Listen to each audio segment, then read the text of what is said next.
Le cinéma était à l'avant-garde de la modernité, parce que déjà c'était une nouvelle technologie qui n'était pas encore très répandue partout. Le cinéma n'était pas, était en France, était en Allemagne, était aux États-Unis bien entendu, la Russie, l'Union soviétique par la suite. Beaucoup de pays ont développé des industries de cinéma.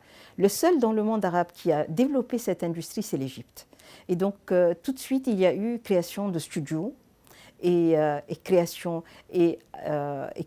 de tout le nécessaire pour fabriquer un film, des techniciens. Et ils ont fait appel à tous les réfugiés politiques de l'époque, parce que l'Égypte était un pays très ouvert. Et c'était la guerre, Première Guerre mondiale, Deuxième Guerre mondiale, et l'Égypte accueillait tous ces étrangers qui fuyaient leur pays. Et tous ces gens, on les retrouve sur les génériques des films, chacun dans sa spécialité.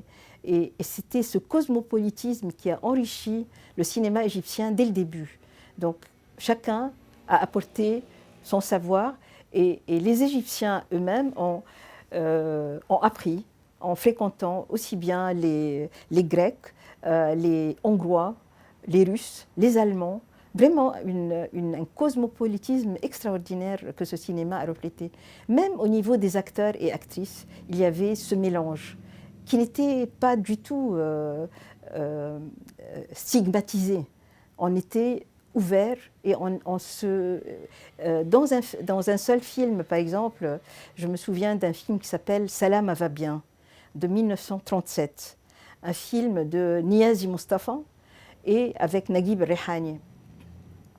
Dans ce film, dans un quartier populaire, tous les voisins, il y avait la grecque, la juive, la chrétienne, la musulmane, dans un quartier populaire, les gens vivaient ensemble. Il n'y avait pas de ghettoisation, chacun dans un coin. Tout le monde était là, dans le même immeuble, et tout le monde vivait ensemble. Et donc ça, le cinéma l'a reflété. Et ça, c'était très, très intéressant à voir. Et ça a installé, d'une certaine façon, le vivre ensemble.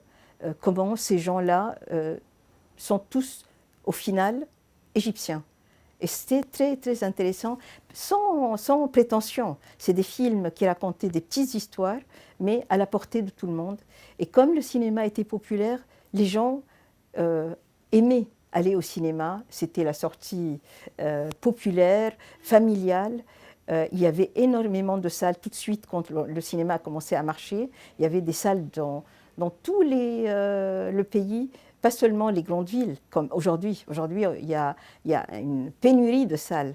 Et à l'époque, par exemple, on dit dans les années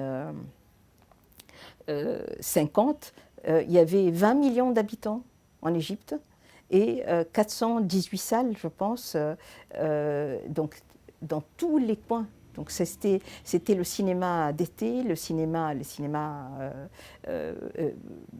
l'été est long en Égypte, donc les gens allaient au cinéma le soir avec leurs enfants, et puis en hiver, c'était les salles fermées.